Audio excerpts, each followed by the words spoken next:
सबक 8 उर्दू ज़बान। इस सबक में उर्दू ज़बान की तारीख और खुसूसियात बयान की गई हैं। बहुत सी ज़बानों और बोलियों के मिलने से उर्दू ज़बान बनी। ये ज़बान हिंदुस्तान में पैदा हुई और आहिस्ता आहिस्ता दुनिया भर में फैल गई।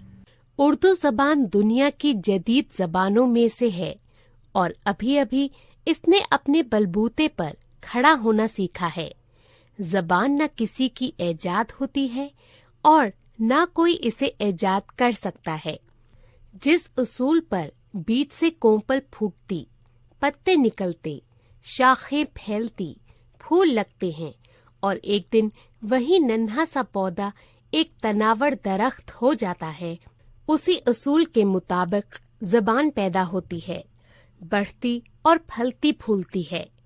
उर्दू उस जमाने की यादगार है जब मुसलमान फातह हिंदुस्तान में दाखिल हुए और अहले हिंद से उनका मेलजोल रोज बरोज बढ़ता गया। उस वक्त से मुल्क की ज़बान में खफीफ सा तगय्युर पैदा होता चला, जिसने आखिर में एक नई सूरत इख्तियार की, जिसका उनमें से किसी को सानो गुमान भी न था। मुसलमान फारसी बोलते आए थे और एक जमाने तक उनकी ज़बान फारसी ही रही। दरबार व दफातार में भी इसी का सिक्का जारी था। हिंदुओं ने भी इसे शौक से सीखा। उस जमाने में फारसी लिखना पढ़ना तहजीब में दाखिल था। फारसी के अलावा अरबी मुसलमानों की मजहबी और इल्मी ज़बान थी। अरबी ज़बान की तहसील के बगैर दस्तारे फजीलत का मिलना नामुमकिन था, क्योंकि मुसलमानों के इलूम व फ़नून का खजाना इसी ज़बान में मदफून है।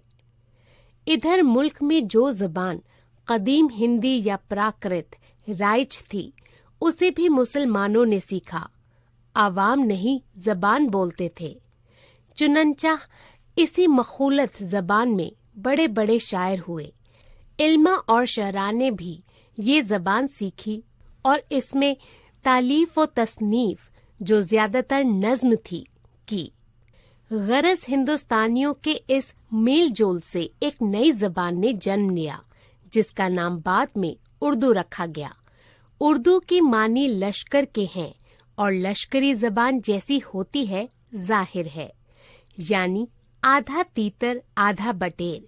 इसलिए अव्वल अव्वल सका लोग इसके इस्तेमाल से बचते रहे और इसके लिखने पढ़ने को आर समझते रहे, लेकिन रफ्ता रफ्ता इसके कदम जमते गए और मुगलिया सल्तनत के आखिरी दौर में शरा ने इस बच्चे को अपने साया आतफत में लिया और पाल पोस कर बड़ा किया।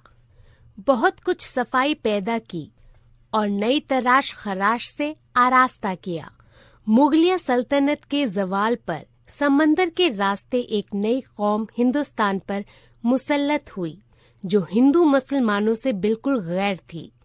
उस कौम ने इसकी उंगली पकड़ी, इसने उंगली पकड़ते उनका पहचान पकड़ा और दरबारे सरकार में इसकी रसाई हो गई और रफ्ता रफ्ता दफातर से फारसी निकाल बाहर किया और खुद उसकी कुर्सी पर जलवागर हो गई। आखिर हिंदुस्तान की कदीम राजधानी इसकी जन्मभूमि और दीवाना इसका वतन हुआ। उर्दू अब दूर दूर तक फैल चुकी है और हिंदुस्तान के इस सिरे से उस सिरे तक चले जाए हर जगह बोली और समझी जाती है, बल्कि हिंदुस्तान के बाहर तक जा पहुंची है। अब सबसे बड़ी बात ये है कि उर्दू 3 मुख्तलिफ जलील अल कदर कौमों की, यानी हिंदू, मुसलमान और अंग्रेजों की चहीती है और इन तीनों की मुतफिका कोशिशों की अजीम अलीशान यादगार है। तीनों ने इसे सीखा, पढ़ा, लिखा। तीनों ने इसकी तरक्की में मकदूर भर कोशिश की और अब तीनों की बदौलत इस रुतबे को पहुंची कि दुनिया की जदीद ज़बानों में शुमार किए जाने के काबिल हो गई। उर्दू हिंदी नजाद और कदीम हिंदी या प्राकृत की आखिरी और सबसे शाइस्ता सूरत है। ब्रज भाषा और फारसी के मेल से बनी है।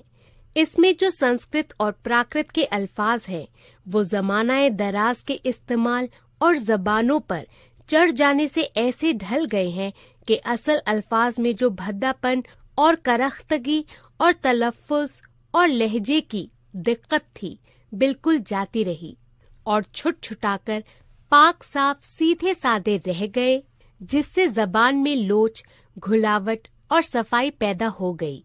उर्दू के हिंदी नज़ाद होने में कुछ शुबा नहीं, क्योंकि बैरूनी ज़बानों का असर सिर्फ अस्मा और सिफात में हुआ है, वरना ज़बान की बुनियाद हिंदी पर है।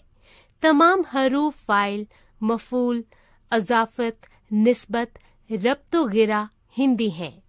ज़मीरें सब की सब हिंदी हैं, लेकिन फ़ारसी अरबी अल्फाज के इजाफे ने मुख्तलिफ सूरतों में इसकी असल खूबी में इजाफा कर दिया है। हिंदी अल्फाज में दिल शक्नी का खास असर है और अरबी फ़ारसी अल्फाज में शान व शौकत, और ज़बान के लिए इन दोनों अंसरों का होना ज़रूरी है। अरबी फ़ारसी अल्फाज ने न सिर्फ लगत में बल्कि ख़यालात में भी वुसअत पैदा कर दी है, जिससे इसका हुस्न दुबला हो गया और वो ज्यादा वसीअ और कार आमद बन गई, मगर असल बुनियाद जिस पर वो कायम है हिंदी ही है। महज गैर ज़बानों के अस्मा व सिफात के इजाफे से इसके हिंदी होने में मुतालिक फ़र्क नहीं आ सकता। मसलन आजकल बहुत से अंग्रेजी लफ्ज़ दाखिल होते जाते हैं, लेकिन इससे ज़बान की असलियत व माहियत पर कुछ असर नहीं हो सकता। गरज ये ज़बान मुख्तलिफ हैसियतों से ऐसी कबूल सूरत हो गई है कि इसकी तरक्की में शुबा नहीं हो सकता। इसकी सफाई, फसाहत और सलाहियत और हिंदी, फ़ारसी, अरबी और अंग्रेजी के मुख्तलिफ मुफीद असरात इस अम्र का यकीन दिलाते हैं कि वो दुनिया की होनहार ज़बानों में से है और एशिया में एक रोज़ इसका सितारा चमकेगा।